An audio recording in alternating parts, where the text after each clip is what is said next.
Thank you for listening to a nighttime adventure bedtime story from nighttimeadventures.com. Visit our website to view hundreds of exciting bedtime stories for children of all ages.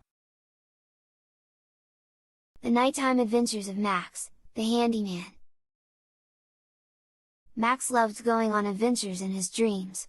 Every night, he would drift off to sleep and find himself in the most extraordinary places. But this time, Max found himself in a new kind of adventure, one that was more practical than fantastical. As Max wandered around a quiet suburban neighborhood, he stumbled upon a friendly handyman named Scott. Scott was fixing a fence around a beautiful, old house and Max was immediately intrigued. Scott smiled warmly at Max and asked if he'd like to lend a paw and help with the repairs. Max eagerly agreed, and Scott handed him a hammer and a handful of nails.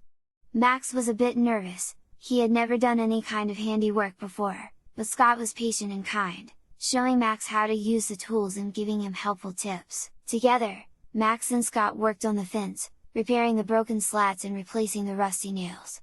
Max felt proud of his work and enjoyed learning new skills from Scott.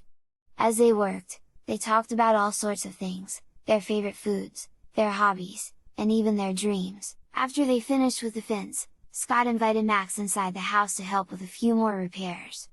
Max was excited to see the inside of the old house, and he was amazed by its beautiful architecture and vintage furniture. As they worked together, Max learned more and more about the art of being a handyman.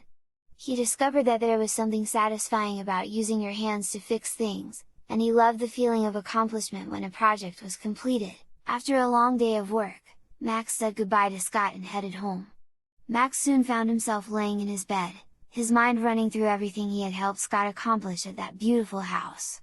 Max realized that even though he hadn't gone on a fantastical adventure, he had still learned a lot and had a great time. And who knew, maybe one day he would become a handyman like Scott himself.